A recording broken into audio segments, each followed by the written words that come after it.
Dun, dun, dun, dun. Hello, Hello. hello. And Welcome. hi. Hello. Welcome to another meeting of the Annotation Station Book Club. Pew, pew, pew. Today we're reviewing our nonfiction pick. Before we get started, obviously, if you're here, hopefully you know me. Hi, I'm Steph. This is Natalie, my co host. Hello. Hello, hello. Also, link below. Make sure you're following us so you can get notifications about when we review the books because we do the nonfictions on my channel and the fictions on her channel. Yes. So we are reviewing. This was our December pick for the book club, which was Black and Blues. How a Color Tells the Story of My People by Imani Perry. This short little book. And we're going to talk about it. So we are going to go full thoughts. And also, if you'd like to join our book club, link is down below as well. And we are also reviewing another nonfiction next weekend, which was actually our November pick. We're just a little behind with it. So, Yes. and that is for Child Free by Choice. So, yay. Okay. So, I guess I'll give like a brief synopsis of what it's about, and then we can just start off with our general thoughts. Yes. So Black and Blues is a collection of essays by this author talking about the history of the color blue and its relationship to the Black diaspora. It follows a chronological narrative that they've tied throughout Black history as it pertains in relationship to Black American identity formation here in the United States. It does talk about art. I keep forgetting what exactly they are a professor of, but I know that they teach at Harvard University. Oh, here it is. Professor of Studies of Women, Gender, and Sexuality and of African American Studies at Harvard University. Okay. Got it. Cool. So that's generally what the book is about. Do you want to start off with your thoughts, general first thoughts? Well, as always, I am the naughty member of the nonfiction portion of our book club. So I read like 40% of it at the start. I was like really interested in it because it read kind of like a history book, but a little bit more interesting than your average history book. And then it started being too much history book, and I was like, all right, bye. This is enough for me. I really couldn't push myself beyond 40%. I would listen to the audiobook and my mind would go literally anywhere else. So I was like, okay, I need to just close it, move on. Because I just wasn't feeling it after a while. I was just like, I see the vision, but I cannot follow in the journey of the vision. That's okay. I feel like this is why we make a good team because I'm the nonfiction brain person and she's the fiction brain person. And Yes. so during these discussions, I kind of like lead the charge. And then during the fiction discussion, she leads the charge. And I'm like, it was fun. And So I'm like, well, what about this and this and this yeah, other thing? Yes. All yes. right. So that's okay. So yeah, I finished it. Um, I have decided in a rare turn of events for me not to rate this book because I feel like what I have a specific way of rating nonfiction. And I feel like if I was to give this any rating, it would do an injustice to this book because I feel like it has a lot of very interesting points and important points to say, where my rating just doesn't matter in the grand scheme of things. Yeah. Um, and I feel like sometimes I feel like a 5-star could be something that I feel like, oh, I learned a lot from this. but just because I may not have learned a lot doesn't mean that it's not a valuable nonfiction. Yeah. And so this, I think, is one of the cases where I feel like I did learn some things, but it's more important about the way that the author structured everything and how these facts are tied together. That is something that I think people just kind of need to experience. And the author does have multiple interviews about this topic as well. So if you're not really like into reading nonfiction with your eyes or listening to the audiobook, you can also listen to some of the author's discussions on the topic, and still get a lot of the same things out of it. So Yeah, I feel like from what I remember of it, I feel like if I had been a college student and our professor had given us some of the essays to read, they would have been like really interesting. But mhm. like if I had been forced to sit down and read the entire thing, which I did take some history courses where that was the expectation with the history books we were reading, it was miserable for me. um even though it was queer history, so it's meant to be interesting, doesn't matter, it's me, I'm the problem. I feel like again, if it had just been specific excerpts of it, some of specific essays from it, that would have been interesting, and I would have been like, okay, I gained a lot from reading this. But just reading the whole thing, I'm like, no, That's not for me. that's okay. I will give you the spark notes. So I think this book came out this year, if I'm not mistaken. Hold on, I I don't think want so. I think it's a super new release. to. Yeah. Um, and so it starts off as many books, history books do, talking about centuries ago with the start of America as a nation, which is not the start of Black history in general, but is just the starting point in relationship to how the Black diaspora has become so interwoven with the color blue in various ways. Yeah. Um, and there is a paragraph that I kind of wanted to start out with that is closer to the end of the book, in which the author explains why they chose this cover Okay. for the book. So I feel like that might be a good jumping off point, which I feel like this cover is, holy crap, this cover is gorgeous. Yes, I really, really like it. I feel like it's very compelling, Mm-hmm. intriguing. So I'll read what this section says. Um, the painting is called Seeing Through Time. It was done in 2018 by the artist Titus Kafar. And it says, let's see, we have so many designations: painter, writer, historian, musician, storyteller. These categorizations may be useful as a practical matter, but they often fail to capture the fact of common calling, to transform and transpose the world our ancestors face, to reclaim the beauty of the sky and the water and indigo from the moving crypts through, without ever forgetting the disasters. And that's why I so wanted the Titus Kafour painting, Seeing Through Time, to be the cover of this book, and wrote his friends until I could reach him.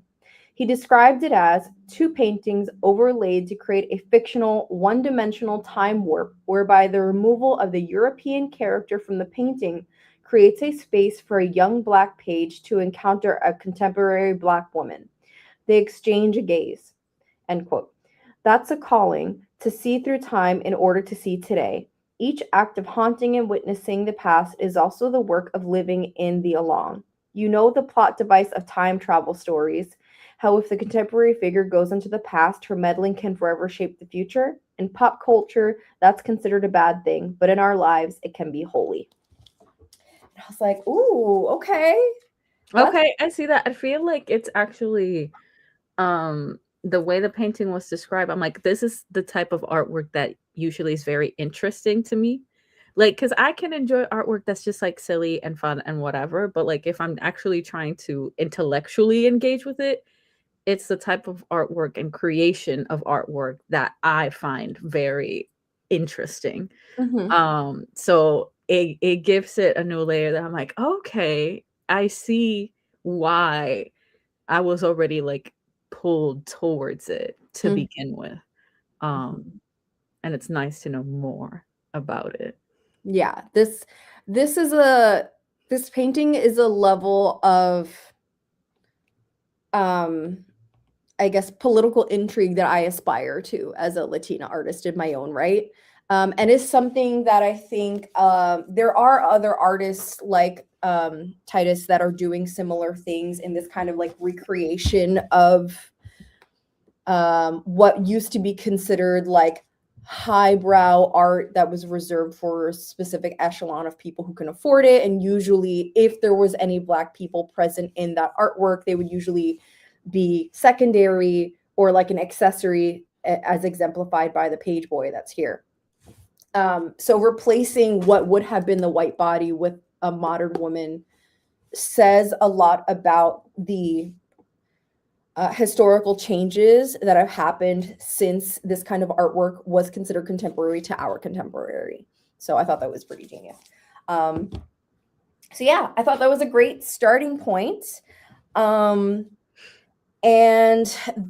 the way that the author took the idea of the color blue into various places throughout this entire book was really interesting to me in the sense of like I didn't know where they were going to go. And there was one thing that I feel like is the most obvious thing when I think about the color blue and Black culture, which is very unfortunate. And that is the idea of blue representing uniform, of representing what we contemporarily know as like police force and militia, and that narrative that contemporarily like that clashes with ideas of like Black freedom, right? And so I knew eventually she was going to talk about it, and I'm actually really glad that she didn't spend a lot of time on it. Like when it finally happened towards the later end of the book where she talked about it, I was like, okay, she was able to pull that in, but I'm glad that she didn't spend a lot of time there because I feel like the second half of this book focused more on Black joy. And Okay. that's important. Okay. Yeah. So what I just to get that part out of the way really briefly, like an interesting thing that I found there was she talks about why the color blue is associated with uniforms. And it actually comes from there's a lot of stuff that she talks about is regarding indigo and the color indigo and trade. And so I'll get there in a little bit. But she talks about, for example, that indigo was originally a good that was being brought over from Asia to the Western Hemisphere. And that during the Napoleonic Wars, Great Britain put up a blockade. And so indigo was not able to be transported. And Napoleon tried to find another dye that would work as well as indigo to create the blue uniforms that they were trying to iconify. And when they couldn't, they just switched over to red because red was more easily accessible. And so since indigo was able to grow in the southern United States, it became easily accessible and therefore became a uniform during the Union, for the Union during the Civil War. And eventually after the Civil War, since the Union won that war, became associated with law enforcement, which we now know as the color of police uniforms. So, yeah. Nkechi, hi. Oh. Thanks for being here. So yeah, I thought that was really interesting. And so it was like they talked a little bit about like, you know, I mean, which we already know that while some historical narratives try to paint it that the Union was all good because they were fighting for the emancipation of Black people in the United States, we know that their motivations for doing so were not because they actually gave a shit about freedom, right? Yeah. And so she talks a little bit about how, like, while there were Black people who were enlisted into the military or forced into the military to fight for these causes that were going to benefit them, benefit their lives, that eventually that same color that was on the uniforms that they wore to fight for their own freedom was turned against them, with especially with what we see now as blue lives matter, which is the antithesis to Black lives matter. Yeah. So like the history coming full circle. So I don't know if you want to add any two sides to that, but I don't know that I can add anything to it. I feel like you said it also. yeah. Yeah, I feel like it's very straightforward. So I just kind of wanted to like get that out of the way. Yeah. Because I feel like that's like where at least a lot of people's minds go when they think of like contemporary social justice issues in the color blue. Yes. So yeah. Okay, so let's see, what else can we talk about?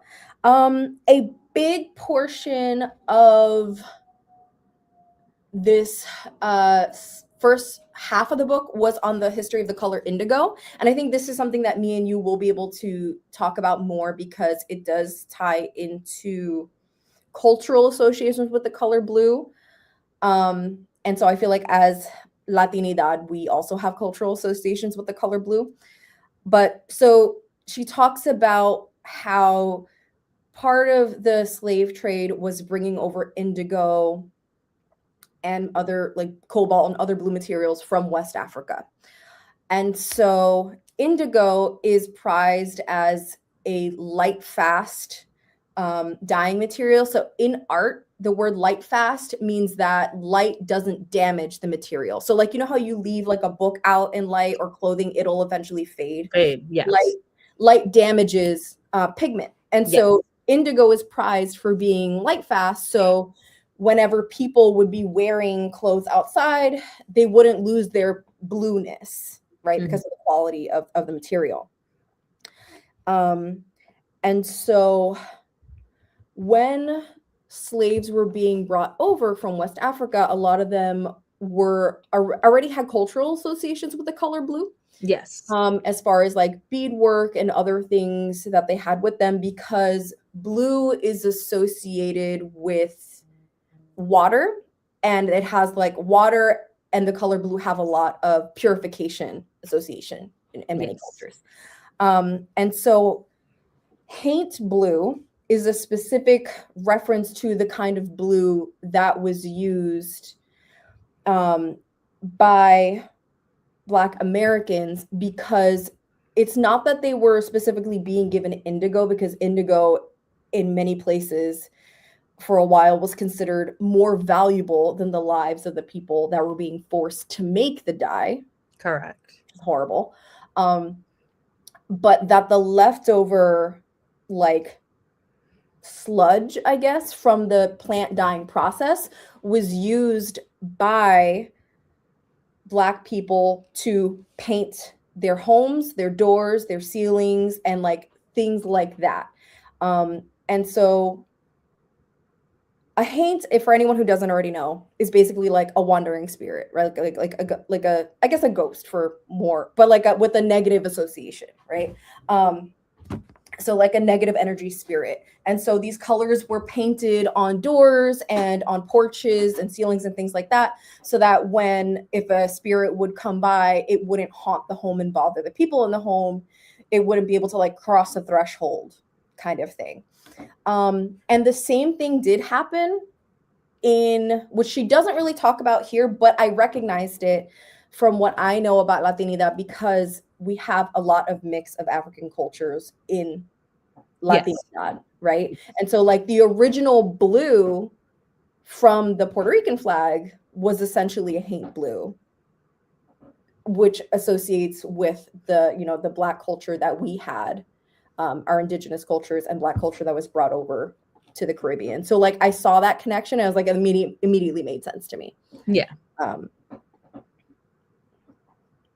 Yeah. Any thoughts on that for everyone? Yes, we can actually see in your room both the different blues. Yes. Because in our pride flag, your pride, well, I say our because I also have one at home. It's the light blue, versus the other flag is the more Americanized version of the Puerto Rican flag because it's using the same shades as are used in the US flag. Yeah. Yeah. Yeah. Well, yeah, exactly. Like this one was recreated, I think it was the 1960s or 70s. Don't quote me on the date, but somewhere around there. In order to essentially match the United States flag after Puerto Rico became a official colony, or like they wanted to integrate Well, it. not colony because, we're not a colony. Sorry. Cool, Sure. cough, cough. But this was the original blue. Yes. Which also stem from that same shared heritage that we have. Yes. So yeah. So essentially, it talked about the cultural connections of that blue. Also, blue bottles, for anyone who's not familiar, as being like, I think something that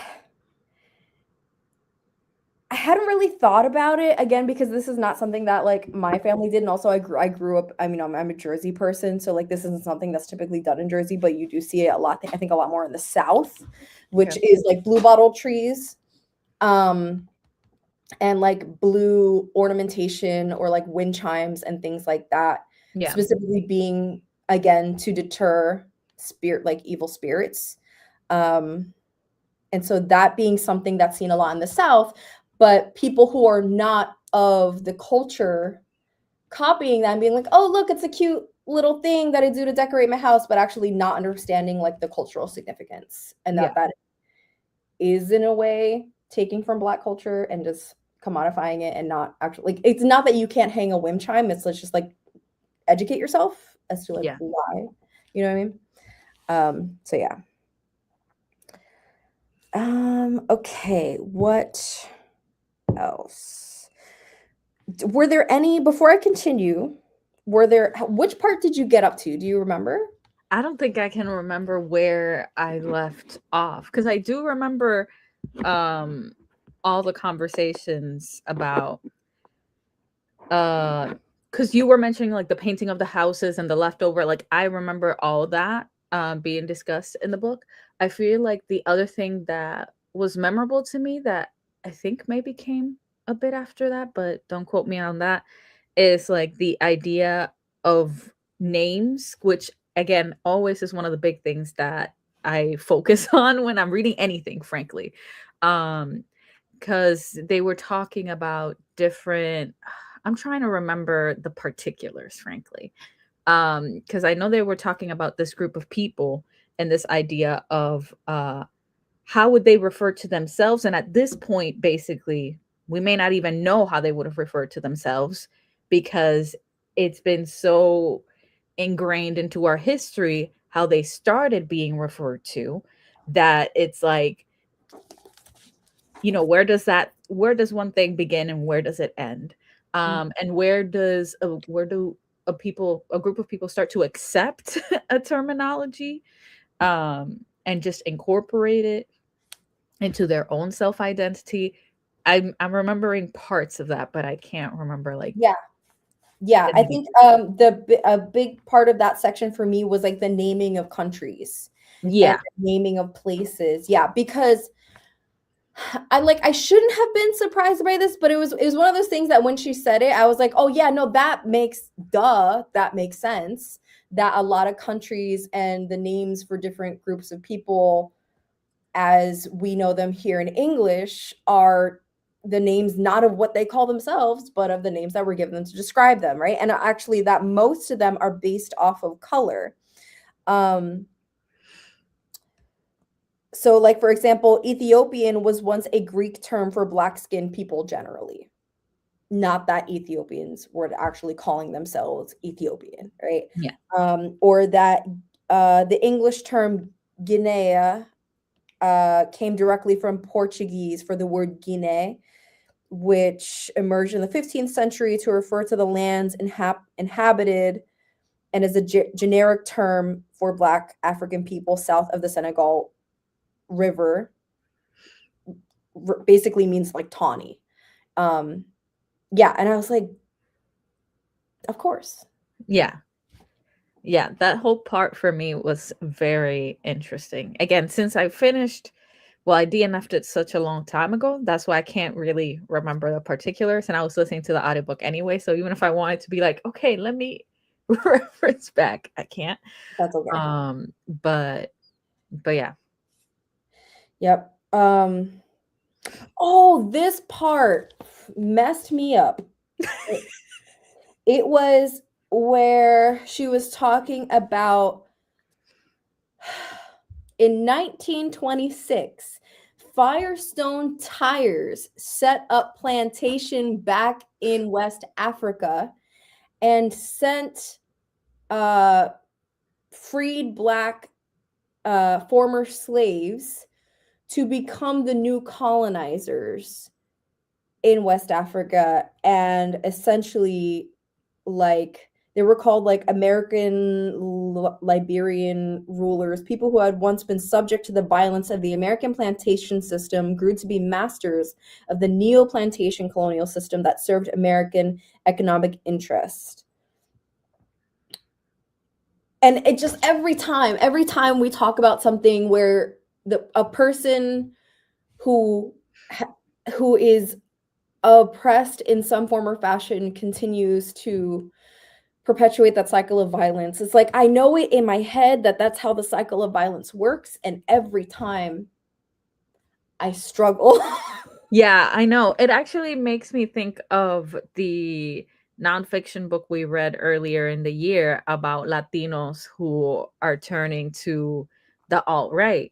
And Mhm. it's all embedded in that same notion and those same cycles of like you fall into a place of being more comfortable, and then you are therefore more comfortable to oppress another group of people or even your same people, because Mhm. that's literally the same case as what's talked about in this book and what's talked about in the defectors. I was trying to remember Yeah, what yeah, the name of the book was in defectors, where it's like this, you should feel solidarity with your own people and with the plight of your own people, and yet you've associated yourself and aligned yourself so much with the oppressor that then you fail to see yourself even in your own people and the struggles yeah. of Mhm. your people, um which is like inconceivable to me, Yeah. honestly, but it it happens. It's a repeated cycle. Everywhere, all the time. I will never be able to wrap my mind around it. And again, it's not saying that like I'm sure that I've, like fucked up somewhere, and that like undoing those cycles of violence is a work in progress. Um and as the first person in my family to go to therapy, I can definitely attest that like this is being conscious of it is something that is learned.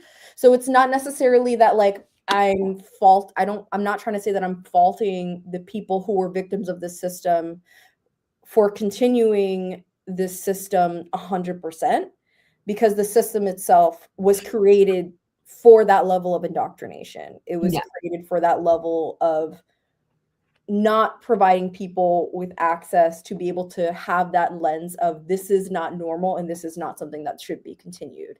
Yes. Um, it's just really unfortunate and Yeah. boils my fucking blood every time. But anyway, so that yeah, so that was that part. And like are we surprised that like another major corporation who's been around for 100 years started with racism? Like no. Yeah, that's just at this point, unfortunately, commonplace. Yeah, it's like going back to the fact that there's no such thing as an ethical billionaire, you know? Yeah. Okay, so that, and then let's see, I'm kind of like jumping around based on the notes that I have. Oh, here's another thing we can talk about. I wrote down go to page 113 to talk about why reading is political. All right. Okay, so she talked about um books, and that the Webster Dictionary right? What the creator of the Webster Dictionary believed that educated populaces were good for democracy. The blue black speller was a tool. The original like Webster Dictionary had like a blue and black cover to it. Okay. Emphasized moral virtues and religious precepts, yet was also deliberately composed, making it easy for autodidactic use. Frederick Douglass talks about it being one of the most important books that he carried with him. Booker T. Washington and all these important people, right?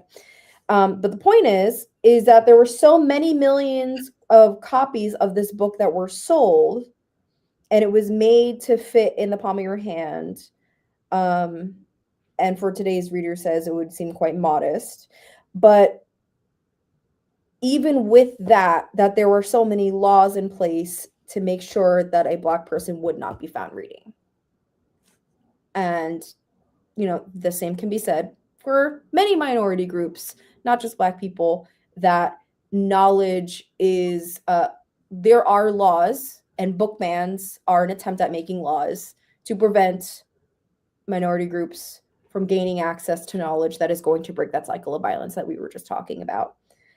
Yeah, no, like literally currently the mess that is further happening with the education system in the US is proof in and of itself that the government does not want a literate constitution, like constituents.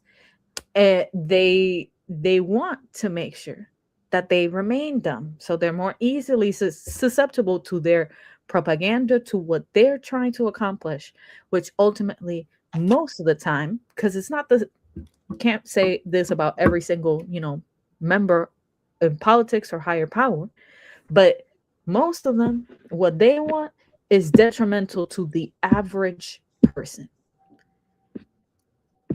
Doesn't matter if they're white, doesn't matter what the hell they are. It's detrimental to the average person.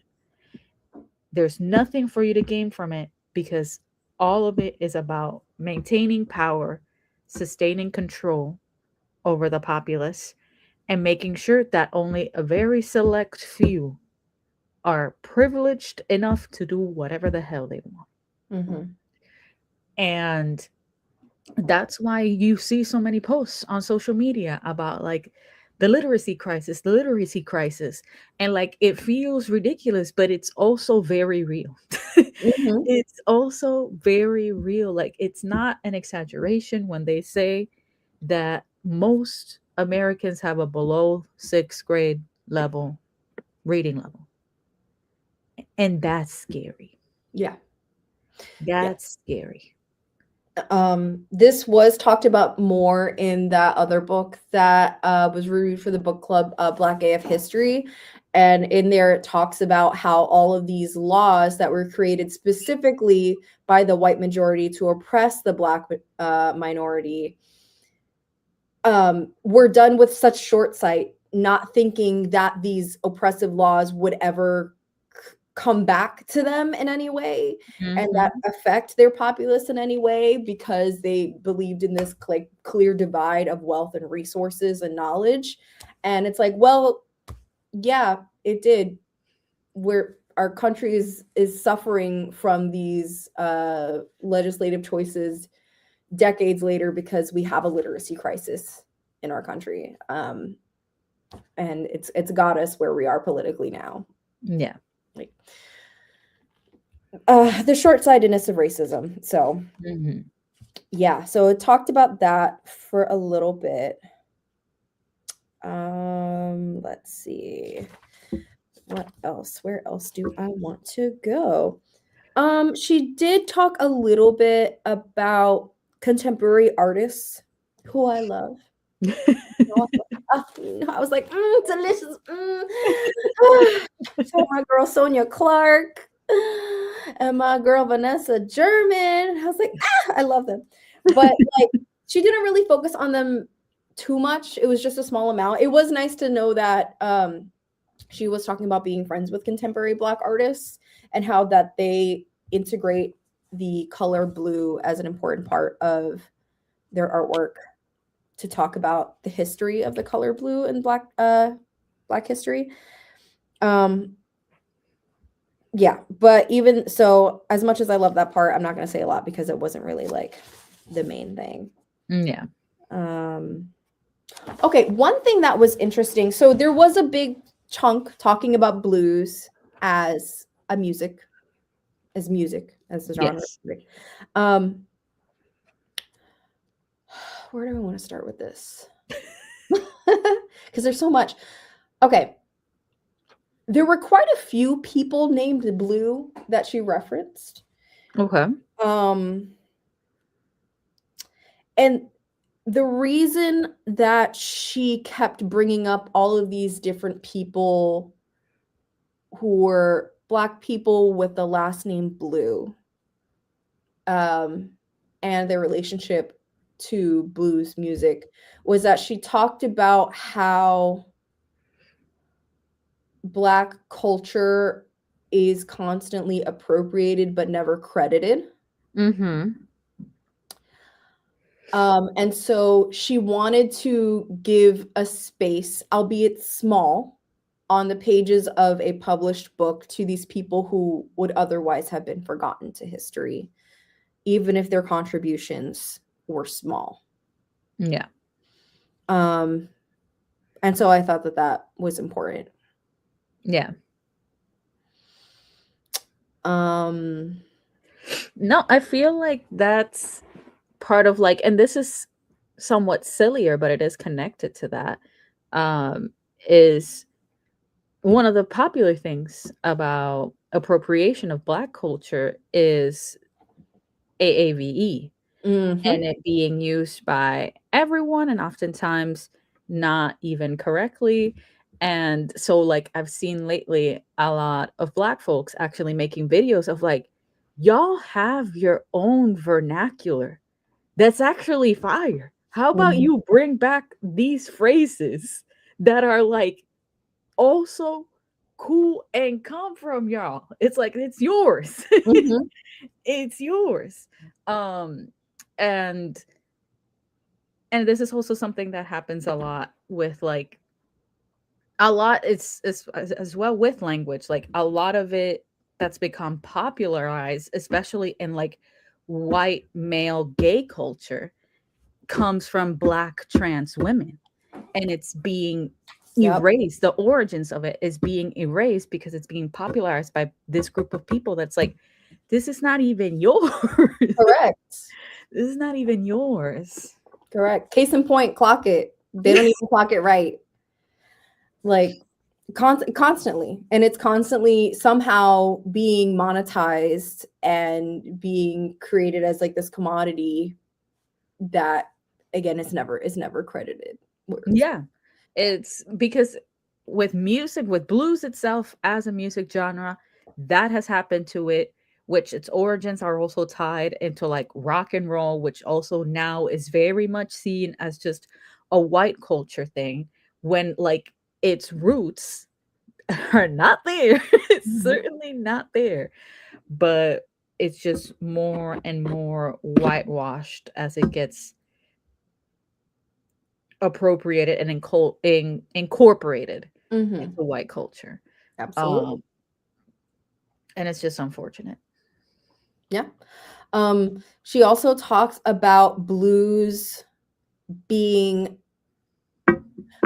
trying to be pigeonholed as a genre of music when it's so much more than that. That it's a expressed as music, but is a form of emotion and a form similar. I think she compares it to like a ring shout at one point, which to me made it all click. I was like, okay, that's a perfect analogy. Yes.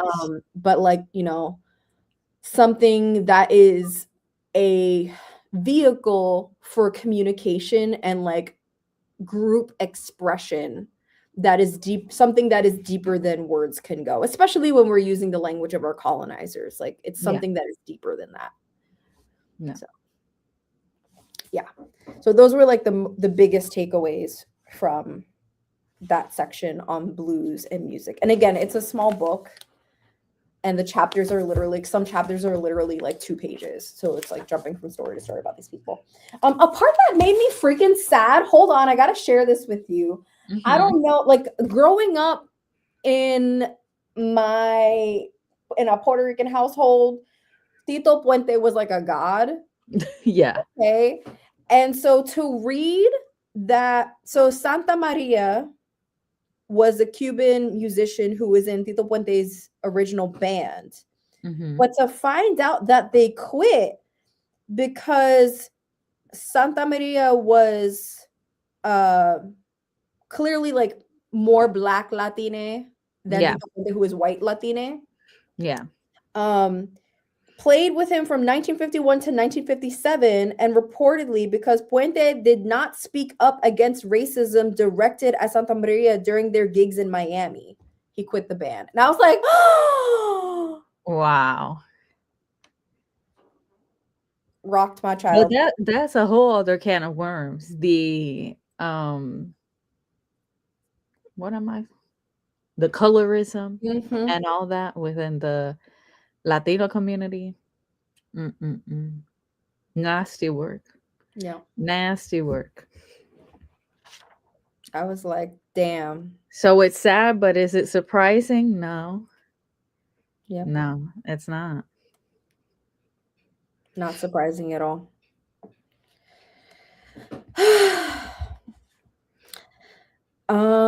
Let's see. What else? What else? Let me go back to my notes. Oh, here's something that is more related to contemporary, I guess like the contemporary equivalent of indigo would be cobalt. So I did learn that. Well, cobalt is a mineral that is commonly used in art. So cobalt blue is a very popular blue paint. But cobalt is also used to create lithium batteries. And cobalt has been referred to as the blue gold because it is 60% of the world's cobalt is mined in the Congo and using modern day slavery. And I was like, oh, looking at you, Apple and Samsung and all these other tech giants. Okay. I see how it is. Yeah. Look at that. Disgusting work. So, yes, that and trying to see what else. I think those are like all the big points. Okay. That I want to cover or that like really stuck out to me as something worth talking about. I will say like there was definitely more things in here, but I think they're more related to like